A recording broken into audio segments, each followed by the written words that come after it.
Have you ever stumbled upon a story so powerful, so deeply moving, that it makes you question everything you thought you knew about life, wealth, and what it truly means to be human? Before we begin, I want you to pause for a moment. Hit that like button, subscribe to this channel, and share this story with someone who needs to hear it.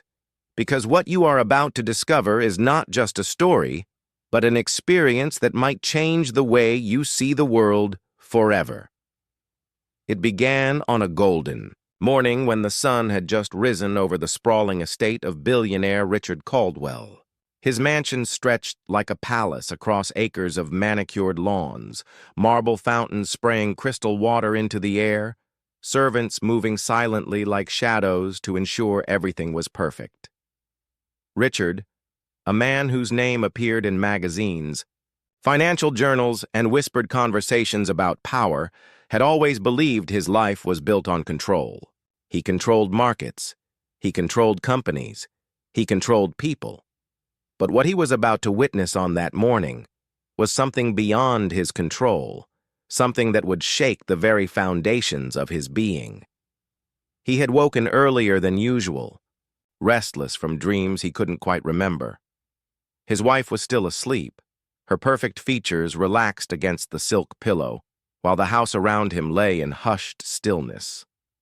Dressed in his tailored robe, he walked to the terrace overlooking the eastern gardens. From there, he could see his daughter Emily sitting at the marble steps near the fountain. At 8 years old, Emily was the center of his life, the one soft spot in a man otherwise known for his steel-like demeanor.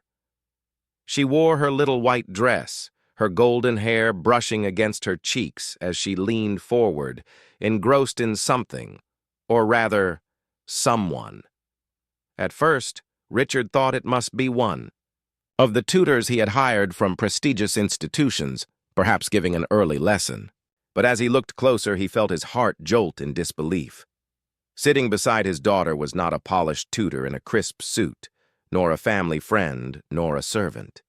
It was a girl, a stranger, with skin as dark as night, wearing clothes so torn they seemed like rags, her shoes mismatched and worn through, her hair unkempt, but her eyes shone like burning stars.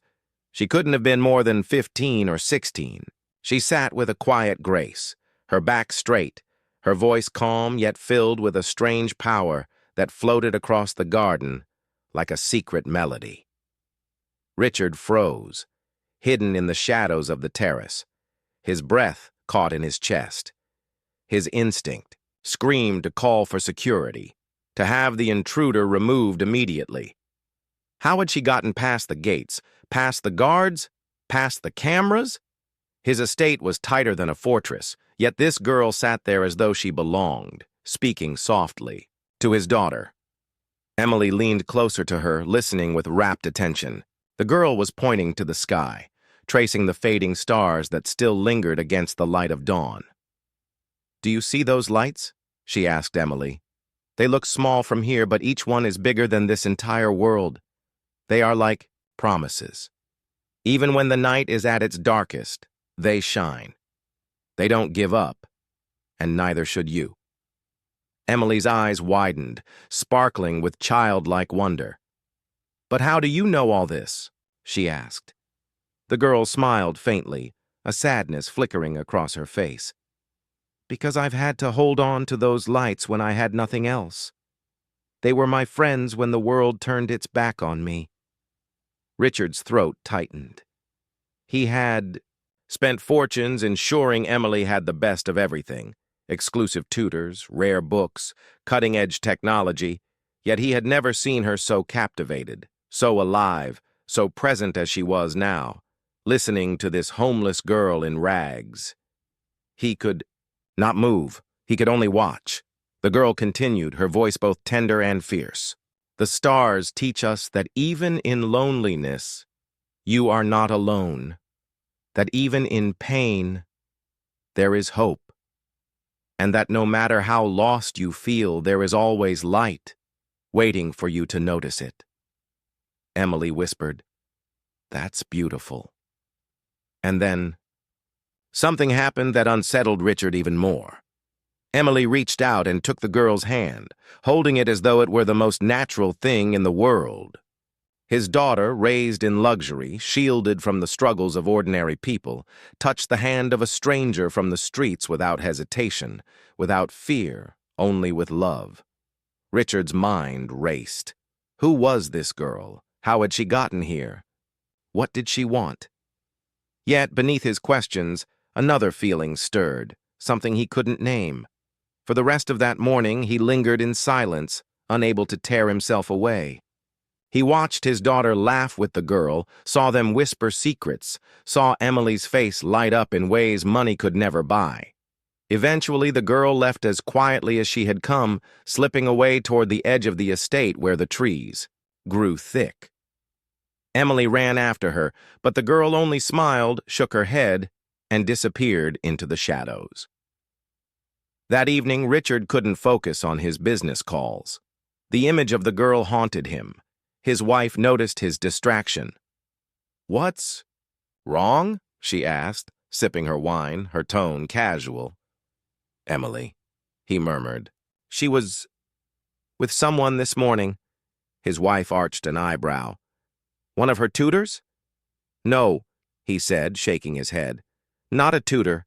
A girl, a stranger. She doesn't belong here. But Emily—" He trailed off, unsure how to explain the strange power he had witnessed. His wife frowned. "Security should never have allowed that. I'll speak to them. We can't have random people walking into our home." Richard wanted to agree, to dismiss the incident as nothing more than a breach of protocol. Yet deep inside, something resisted. He remembered the girl's voice, the weight of her words, the way Emily's soul seemed to drink in every syllable. And he wondered, was this really an accident? Or was it fate? The next morning, he woke earlier than usual again, restless. He walked to the terrace, his eyes scanning the garden. And there she was. The girl had returned.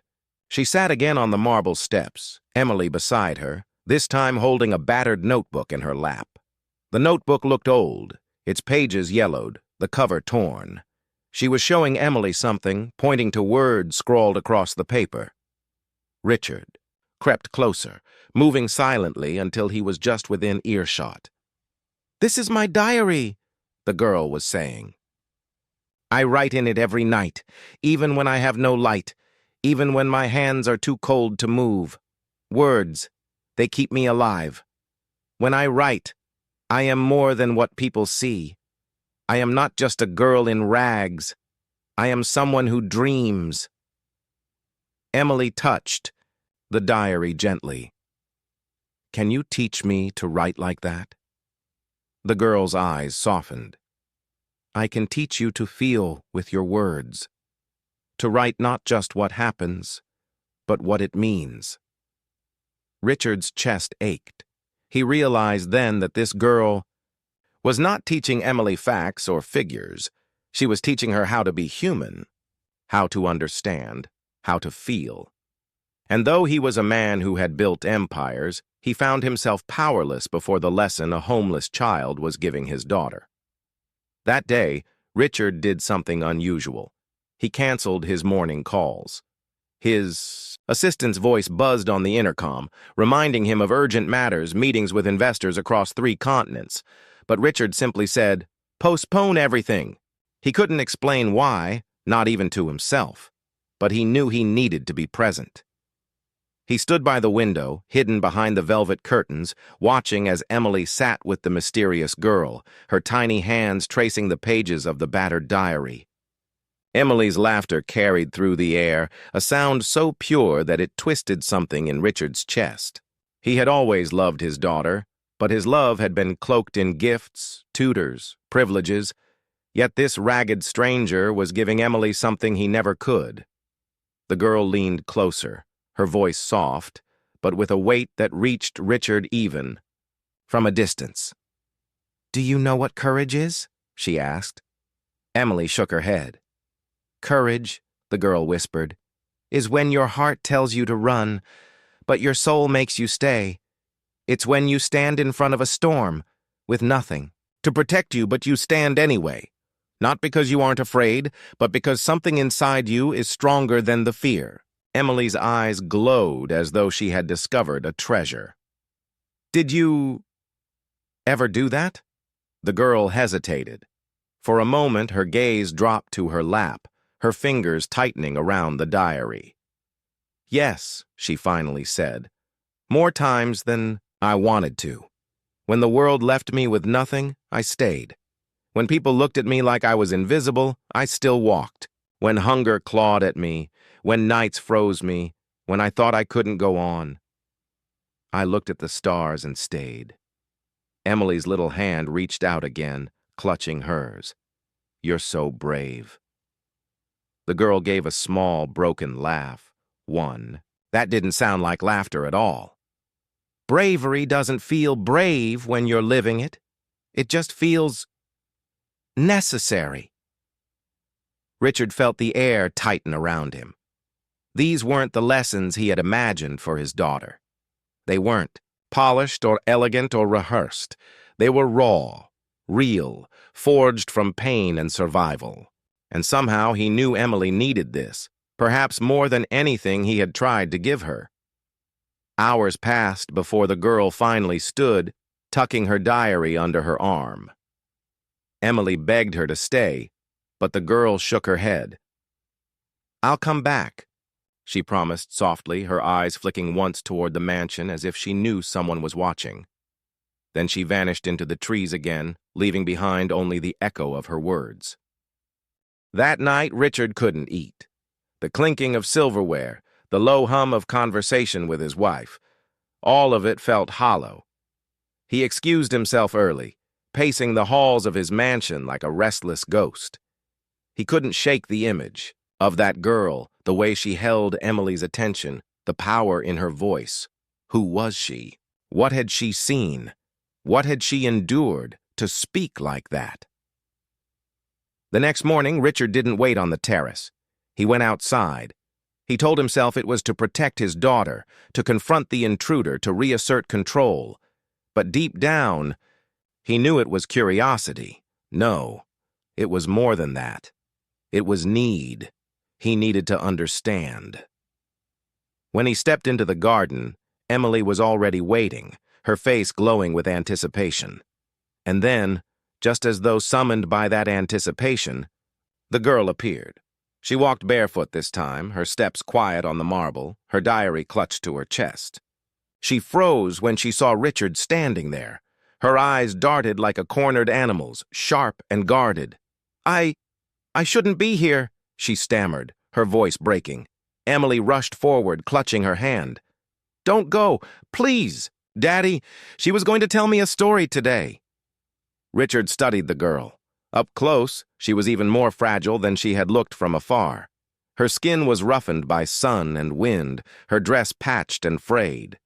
But her eyes were oceans, deep and stormy, filled with something he couldn't name. You've been coming here without permission, Richard said quietly, his tone more curious than angry. Do you know whose home this is? The girl swallowed, hard, her voice trembling. A rich man's, she whispered, one who wouldn't want someone like me near his child. Emily's grip tightened on her hand. Daddy, no, she's my friend. She tells me things no one else does. She makes me feel different. Richard's jaw clenched. He wanted to dismiss her, to tell Emily that strangers couldn't just walk into their lives. Yet something inside him cracked. He saw the way Emily's small hand clung desperately to the girl's. He saw the flicker of fear in the girl's eyes, the expectation of rejection, the resignation of someone who had heard "go away" too many times before, against everything. He thought he believed, Richard said. Then tell me your story. The girl blinked, her lips parting in shock. For a moment, silence stretched between them, and then, slowly, she lowered herself onto the marble steps again, Emily pulling her, down eagerly. Richard remained standing, his arms crossed, his eyes fixed on her like a man demanding proof. She opened her diary, turning to a page worn thin by her fingertips. Her voice trembled at first, but as she read, it grew steady, carrying a rhythm that seemed to weave itself into the air. "I was 7 when I learned what it meant to be alone," she began, "the night my mother didn't come back. She said she'd only be gone for a while, but she never returned. I waited. I waited until the stars faded and the sun came, but she never came back. After that, I learned to live with hunger, with cold, with the eyes of strangers who looked right through me as though I didn't exist." Emily's hand flew to her mouth, her eyes wide. "That's so sad." The girl nodded faintly. "It was. But sadness doesn't stop time. The days kept coming, and I had to learn how to keep up with them. I found books people threw away, pages torn, spines broken. I read them by streetlights, under bridges, anywhere I could. They became my teachers. They reminded me that I could still dream, even when I had nothing." Richard felt his throat tighten again. He had spent millions building libraries, collecting rare manuscripts. Yet here was a child who had pieced together her education from garbage. Emily leaned closer, whispering, "You're the bravest person I know." The girl gave her a weak smile. "Bravery doesn't feel like bravery when it's the only choice you have." Richard stood there, unmoving, but inside he felt a storm rising. He wanted to dismiss her as just another street child, but the words, the pain, the resilience, it was undeniable. He couldn't explain it, but he knew. This girl was different, and deep down, something told him this was only the beginning. The days that followed blurred into a rhythm that Richard couldn't quite understand. Each morning, he told himself it was the last time he would allow it. The last time that girl would sit on his marble steps and speak to his daughter. Yet when the sun rose, he found himself waiting, sometimes on the terrace, sometimes in the garden itself, as though some invisible force compelled him. The girl always came quietly, her bare feet padding across the gravel, her diary hugged to her chest like a fragile secret. And Emily always greeted her with joy, as though she were an old friend rather than a stranger who slipped past gates and guards. No matter how many times Richard thought about stopping it, the words caught in his throat, swallowed by the sight of his daughter's glowing face. The household, however, did not remain silent. The maids whispered in the kitchen, their voices low but urgent. The gardener muttered to the chauffeur about the intruder child. Even the head of security, a stern man named Harris, cornered Richard one evening. "Sir," Harris said firmly, "this can't continue. We have a breach. I've reviewed the footage. This girl finds blind spots in the cameras, sir. She knows how to move unseen. That's not luck. That's skill. We don't know who she is or what she wants." Richard stared at the man, his jaw tight. "And yet she hasn't harmed anyone. She comes, she sits, she speaks. Nothing more." Harris's eyes narrowed. "For now. But with respect, sir. People like her—" He caught himself, realizing the weight of his words. "She doesn't belong here. For the safety of your daughter, you should consider pressing charges." Richard dismissed him with a wave, but the words lingered. She doesn't belong here. The truth was, Harris was right. By every measure of logic, the girl was an intruder. But logic felt useless in the face of what Richard had witnessed. Every time she spoke, she carried not malice, but truth raw and unpolished. A truth that seemed to pierce straight into his daughter's heart, and his own, though he would never admit it aloud. One afternoon, Richard sat under the pergola, a book open in his lap but unread, as Emily asked the girl a question that made him freeze. "Why don't you live in a house?" The girl hesitated. For the first time, her eyes flickered toward Richard, as though seeking permission. Then she looked back at Emily, her voice low. "Because the world isn't fair. Some people are born with everything, and some are born with nothing. I was one of the latter. Emily frowned. But couldn't someone help you? My daddy helps lots of people. The girl's lips twitched, almost into a smile, but it didn't reach her eyes. Sometimes people don't see you, even when you're right in front of them. Sometimes you're invisible to the very ones who could help. The words struck Richard like a blade. He lowered his book, his knuckles white, invisible.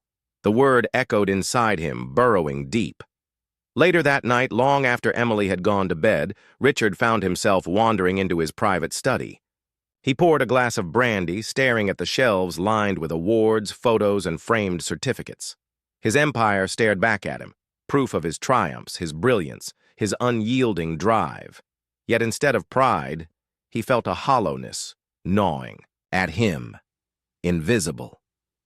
Had he built a life so vast that he no longer saw the world outside his own walls? How many invisible people had passed him on the streets, faceless, nameless, while he sat in leather seats and glass towers? The question refused to leave him. Over the next week, he began to notice things he had ignored before. On his drive to the office, he saw the same woman begging near the stoplight, her child clinging to her side. He saw a man curled under newspapers on a park bench. He had passed them all countless times before, but now their presence screamed at him, their invisibility broken, and each time he thought of the girl. At the mansion, she continued her lessons with Emily. Sometimes she spoke of stars and courage. Other times she read from her diary, her words filled with a poetry that shouldn't have belonged to a child who had suffered so much. One passage Richard overheard stayed with him for days. They tell you the streets are cruel. They don't tell you how they whisper, how they make you believe you are less, how silence becomes louder than screams. But if you listen closely, there is music even in the dark, a song no one else can hear, one that says, "Keep walking." Richard had to excuse himself, his chest heavy. For the first time in years, his empire felt fragile, but not everyone in the household shared his conflicted awe. His wife grew impatient. "Richard," she said sharply one evening, "this has gone on long enough. That girl is not our responsibility. Do you know what people would say if they found out?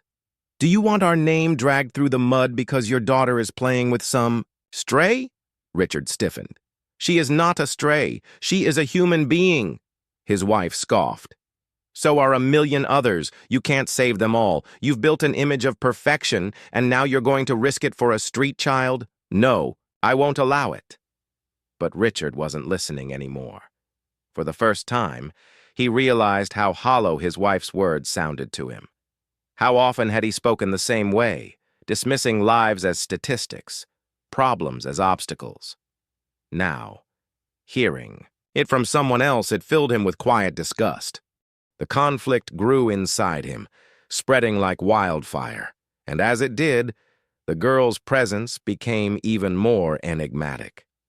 One late afternoon, as the sky burned with crimson, Emily asked her, "Where's your family?" The girl froze. For the first time. Her composure cracked. Her eyes clouded, her lips trembled, and silence hung between them. Finally, she whispered, "Gone." Emily tilted her head. "Gone where?" The girl's voice was barely audible. "To a place I can't follow." Tears welled in Emily's eyes, but the girl gave her a shaky smile. "Don't cry for me. Just promise me one thing." "What?" Emily whispered. "Promise me you'll never stop seeing people. Really seeing them, even when the world tells you to look away." Richard, standing nearby, felt his knees weaken. For all his wealth, all his knowledge, all his power, he realized he had failed at the simplest, most human thing of all, seeing. That night, for the first time in his life, Richard prayed. Not for profits, not for power, but for clarity.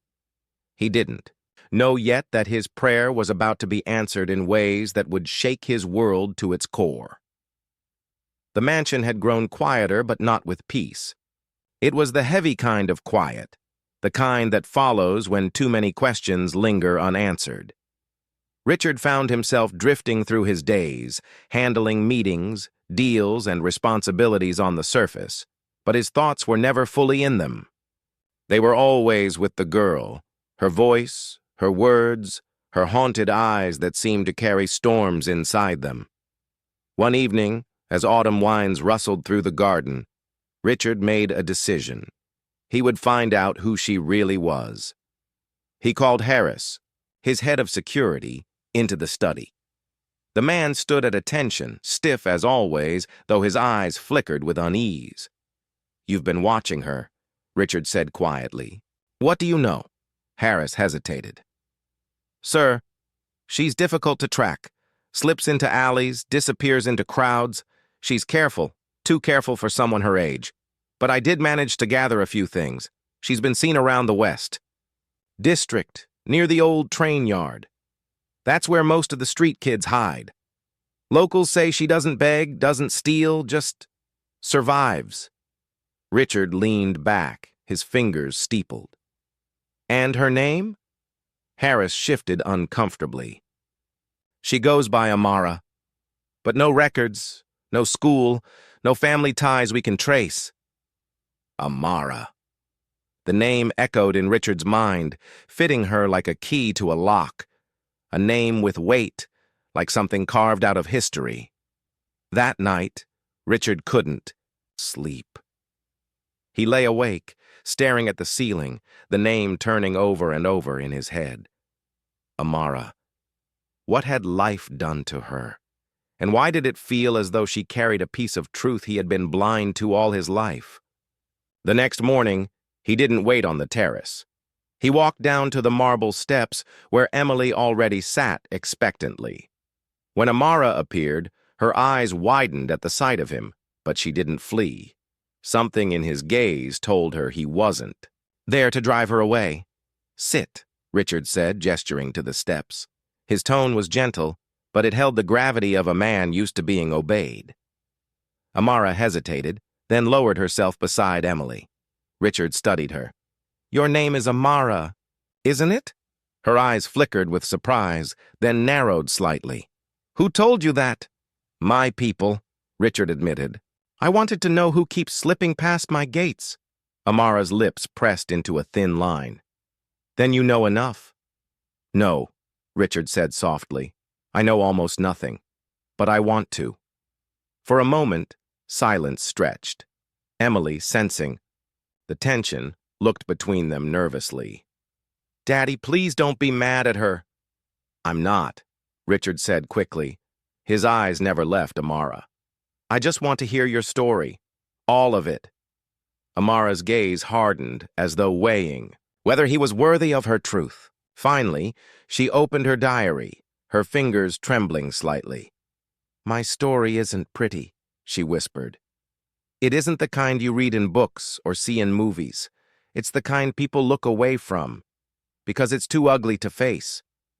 "Tell me anyway," Richard said. She drew in a deep breath. "I was born in a place that forgot me before I could even remember it. My mother, she tried. She worked in kitchens, cleaned houses, anything she could to feed us. My father, I never knew him. He left before I was old enough to ask his name. But when I was 7, my mother got sick. Too sick to work. Too sick to even stand. We had no money for doctors. I tried to help her, I really did. I begged, I searched for scraps. But one night she didn't wake up. And just like that, I was alone." Emily's eyes welled with tears, and even Richard felt a lump rise in his throat. Amara's voice didn't crack. If anything, it grew stronger, like steel forged in fire. "The streets became my home," she continued. "But the streets aren't kind. People walk past you like you're not real. Sometimes they spit, sometimes they laugh, sometimes they hurt you just because they can. I learned to stay quiet, to stay invisible. I learned to run before danger had a chance to reach me. I learned that trust could get you killed." Richard's hands curled into fists.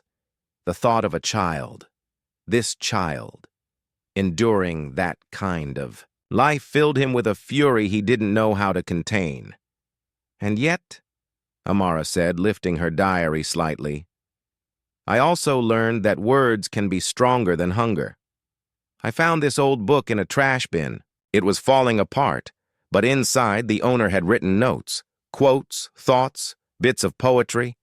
I copied them, filled the rest of the pages with my own. When the nights were too long, I wrote. When my stomach screamed, I wrote. When I felt like disappearing, I wrote. It reminded me I was still here, that I mattered, even if no one else thought so. Richard stared at the diary, realizing it was more than just paper. It was her lifeline, the thread that had kept her tied to existence. Emily whispered, Amara, that's the bravest thing I've ever heard. Amara shook her head. It wasn't bravery. It was survival. Richard wanted to speak, to say something, anything, but the words stuck. What could a billionaire, born into privilege, wrapped in power, say to a girl who had fought the world with nothing but scraps of paper and sheer will? At last, he managed, Why come here? Why my home? Why my daughter? Amara's gaze met his, steady and unflinching. Because she saw me, she said simply. Most people walk past, but one day, near the gate, she looked at me like I was real. She smiled, and for the first time in years, I felt human again. The silence that followed was thick with emotion. Richard turned to Emily, whose small face was glowing with innocence and kindness, and he realized she had done what he, with all his wealth, had failed to do. She had seen.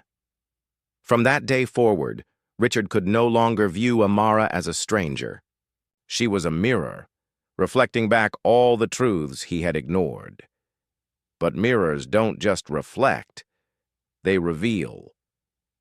And Richard had the unsettling sense that Amara's story was far from finished, because in her eyes, behind the strength, behind the resilience, there was still a secret, a shadow that hadn't yet stepped into the light, and he knew it was only a matter of time before it did.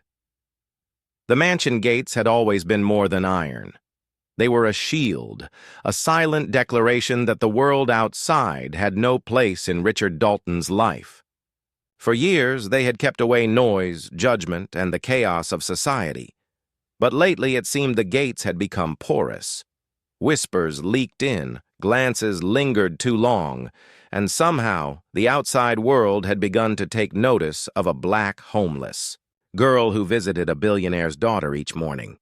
It started small. A gardener, curious and indiscreet, told his wife about the unusual sight. The wife told her sister. The sister told a friend. Within days, the story trickled into town gossip. A girl in rags teaching lessons on marble steps. By the end of the week, a journalist appeared outside the gates, his camera lens peeking like a predator waiting for prey. Richard didn't notice at first. His mind was too wrapped in Amara's revelations, too tangled in the quiet strength she carried. But one morning, as Emily and Amara bent over the diary, he caught a glint of sunlight bouncing off glass, far beyond the hedges. His instincts sharpened. Someone was watching. That afternoon, Harris confirmed it. Reporters, sir. Word's spreading. People are asking questions. Who she is, why she's here. They smell a story. Richard's jaw tightened. And what story do they think they'll find? Harris hesitated. One that sells papers, sir. Billionaire and homeless girl. It's already a headline. The weight of it pressed on Richard's chest. He had spent his life crafting an image. Powerful, untouchable, a man who commanded respect.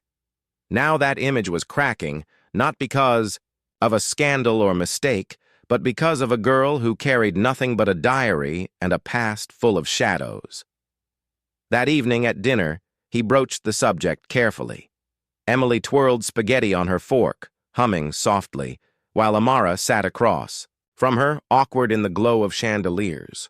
She had grown bolder, staying later into the day, but the grandeur of the dining hall still seemed foreign to her. "Amara," Richard began, his tone softer than usual, "people outside are starting to notice you." Her fork froze mid-air. "Notice me?" "Yes," Richard said. "Reporters, curious neighbors. They don't understand, and they will try to twist the truth. You need to be prepared." Amara's eyes flickered with alarm, then hardened. "Let them twist it. I've lived through worse than words." Emily frowned. "Daddy, are they going to be mean to her?" Richard forced a smile. "They might, sweetheart. People fear what they don't understand. But it's my job to protect you. And Amara." The girl's gaze locked with his, steady and unyielding. "I don't need your protection, Mr. Dalton. I've survived without anyone all my life." Her words were sharp, but they carried no malice, only truth. Yet Richard felt the sting. He wanted to argue, to remind her that the world she was about to face wasn't just cruel, it was merciless when it came to reputation. But he stopped himself, because deep down, he knew she was right. The storm broke sooner than he expected. 2 days later, the headline appeared online, "Billionaire's daughter taught by mysterious street girl. Who is she really?" The article speculated wildly. Some called Amara a scam artist. Others suggested Richard was hiding a scandal. Social media lit up with comments, some sympathetic, most venomous. Inside the mansion, Emily read the headline on a tablet before Richard could take it away. Her small face crumpled. "They're lying about her, Daddy." "I know," Richard said, pulling her close. "People lie when they're afraid of the truth." Amara, however, stood frozen, the tablet slipping from her fingers. The words seemed to cut deeper than any hunger or loneliness ever had. Because in those lines of text, the world was once again erasing her, reshaping her into something ugly, something unworthy. Richard saw it in her eyes, that old familiar shadow creeping back. He slammed the tablet shut. Enough. They don't get to decide who you are. But even as he said it, he knew the battle ahead would not be fought inside marble walls. The world had smelled blood, and it would not let go. That night, Richard stared at his reflection in the vast mirror of his study. For the first time in decades, he didn't see power staring back. He saw a man standing at a crossroads, protect his empire and silence Amara's presence. Or stand by her and watch everything he had built come crashing down. But then he remembered Emily's words, her simple, innocent truth. They're lying about her. And he realized that the choice had already been made. Because for the first time in his life, Richard Dalton wasn't thinking about his legacy. He was thinking about what it meant to finally do the right thing. The storm that had been brewing finally broke. News vans lined the street outside the Dalton estate, cameras flashing. Whenever the gates creaked open, protesters held signs, some accusing Richard of corruption, others demanding answers about the girl whose face had now spread across every screen. Who is Amara? The question had become an obsession. Inside the mansion, the air was heavy. Emily clung to Amara's hand like a lifeline, her small fingers tight, as if letting go would mean losing her forever. Richard stood at the window, watching the chaos outside, a silent war raging in his chest. "Daddy," Emily whispered, "they're hurting her." Richard turned. Amara sat quietly, her diary pressed against her chest, eyes downcast. She looked smaller than ever, as though the weight of the world had finally pressed her into the shadows again. He crossed the room and crouched before her. "Amara," he said gently, "we don't have to hide anymore. Let me tell your story, the truth." Her eyes lifted to his, wide and uncertain. "You think the truth matters to them?" They'll twist it, just like they always do. Richard shook his head. Not if I stand beside you. Not if I use everything I have to make them listen. For a long moment, silence. Then Amara exhaled, her voice barely a whisper. If you tell them, you tell everything. Even the part I never wanted anyone to know. Richard hesitated, but nodded. Everything. That night, he called a press conference. Harris thought he was mad. His advisors begged him to reconsider, but Richard was resolute. This isn't about me anymore, he told them. This is about her. The next morning, the world held its breath as the billionaire stepped onto the marble steps, not alone, but with a black homeless girl at his side and his daughter clutching her hand. Flashes erupted instantly. Shouts rang out. Who is she? Why is she here? Is this a scandal? Richard raised his hand, silencing the chaos. His voice carried with the weight of command, but beneath it, a rawness no one had ever heard before. This is Amara, he said. For weeks, she has come to my home, not to ask for money, not to steal, but to teach my daughter, to teach her. Words, stories, and truths that no school or tutor ever could. She is not a criminal.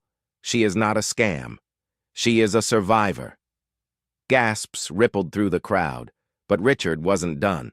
She was left on the streets as a child, abandoned by a system that should have protected her. She lost her mother too young, and she has carried herself with more strength and dignity than anyone I have ever met. You see rags and a diary. I see courage. I see hope. Amara's eyes shimmered with tears, but she stood tall beside him, clutching her diary like a shield.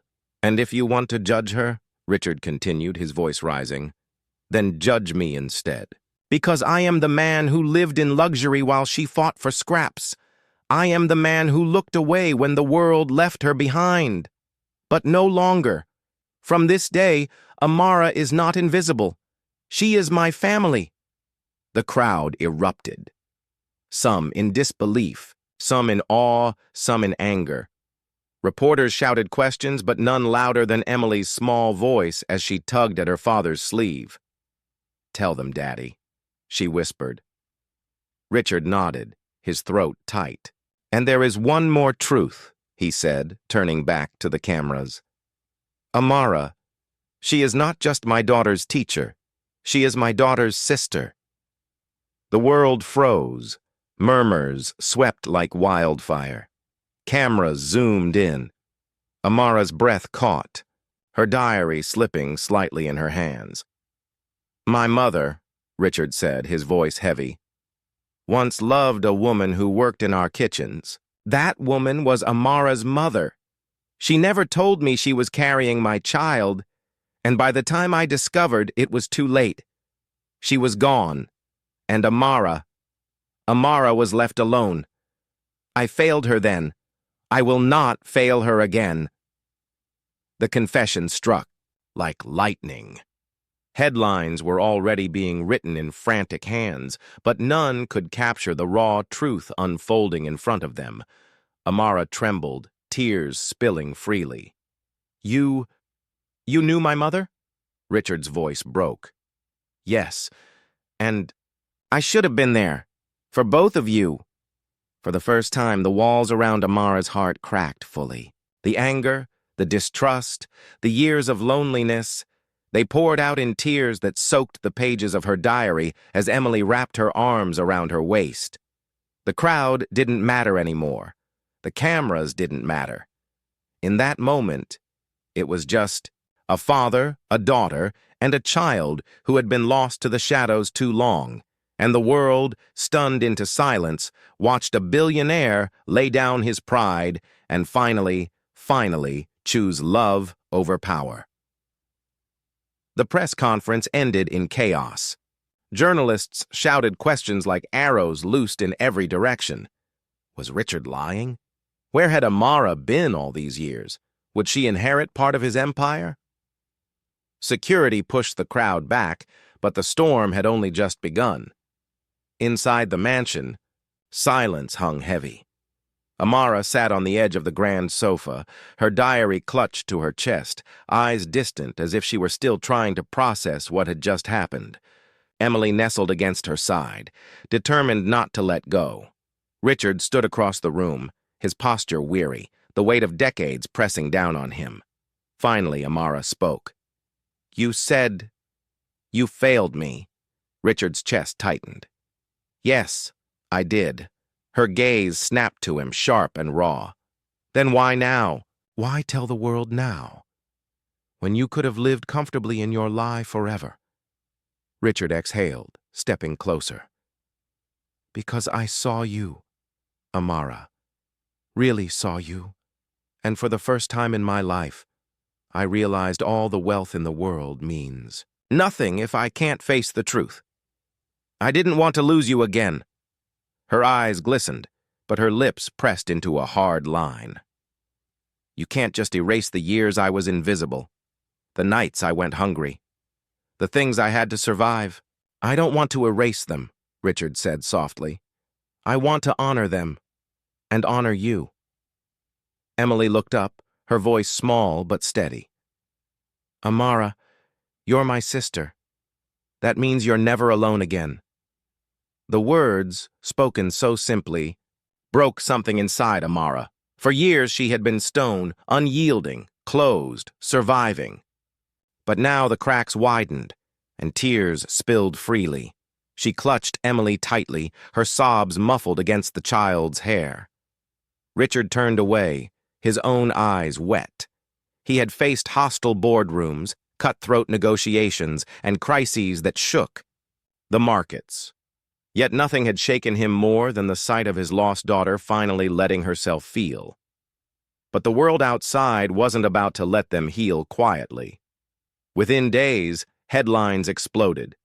Some painted Amara as a tragic heroine, others branded her an opportunist. Rumors swirled. Would she inherit the Dalton fortune? Would she destroy the empire? Talk shows debated her every move. Strangers argued in comment sections, dissecting her existence as though she were a character, not a girl who had bled and starved and written her survival into a diary. Amara struggled. Each morning she woke to a flood of noise, people wanting interviews, charities reaching out, opportunists offering partnerships. At night, she retreated to her diary, but even the words no longer felt like hers. The world had stolen them too. One evening she burst into Richard's study, her eyes blazing. "I can't do this. I didn't ask for this spotlight. I didn't ask to be your daughter." Richard stood slowly, meeting her fury with calm. "I know. And if I could shield you from it all, I would.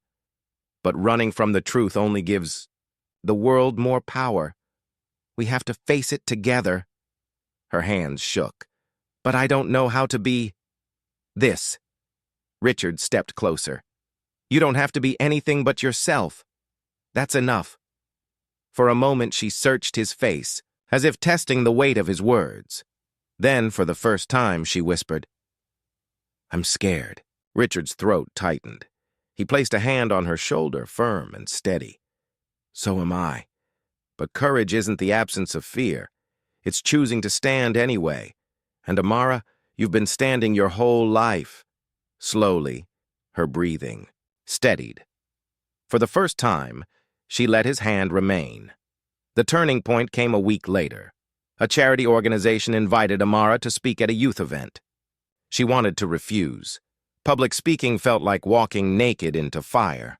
But Emily begged her. "They need to hear your story," she said. "The kids who feel invisible just like you did." Amara hesitated, then agreed. The day of the event, the hall was packed. Cameras lined the back, ready to broadcast her every word. Amara stood at the podium, trembling, her diary open before her. The audience waited. For a moment, she couldn't speak. Then she thought of Emily, of her mother's tired smile, of the nights she had written just to stay alive. She took a shaky breath. "My name is Amara," she began, her voice low but clear. "For most of my life, the world did not see me. I was a shadow on the street, a child people stepped around. I thought I didn't matter, that maybe I wasn't even real. The crowd hushed, leaning in, but I survived. Not because it was easy, not because I was strong, but because I wrote. I wrote when I was hungry, I wrote when I was cold, I wrote when I thought no one would ever say my name again, and those words, they saved me." Her hands trembled, but she pressed on. "I am not a headline, I am not a scandal. I am a girl who mattered all along, even when no one looked." Tears streamed down faces in the audience. Even the cameras seemed to soften, no longer predators, but witnesses. Amara closed her diary slowly. "If you see a child on the street, don't look away. Don't let them feel invisible. Because being seen, truly seen, can save a life. It saved mine." The room erupted in applause. Emily cheered from the front row, her small hands clapping furiously. Richard, standing behind her, felt pride swell so fiercely it almost broke him. That night, when the lights faded and the noise settled, Amara sat on the terrace steps where it had all begun. She looked at the marble beneath her, at the garden, bathed in moonlight, and finally allowed herself to breathe. Richard joined her quietly, sitting at her side. Emily slept upstairs, safe and content. For once, the night was still. Amara turned to him, her voice soft. "You gave me back my name." Richard shook his head. "No, Amara. You gave it back to yourself. I just made sure the world heard it." She smiled faintly, the kind of smile that comes not from joy alone, but from survival. And for the first time, she didn't clutch her diary like a shield. She set it down gently, her hands free. The man who had once been only a billionaire, the child who had once been only a shadow, and the little girl who had brought them together sat under the same sky, no longer strangers, but a family stitched together by truth, pain, and love. The world would go on talking, judging, dissecting, but here, in the quiet, the only truth that mattered was this: they had found each other, and none of them would ever be invisible again.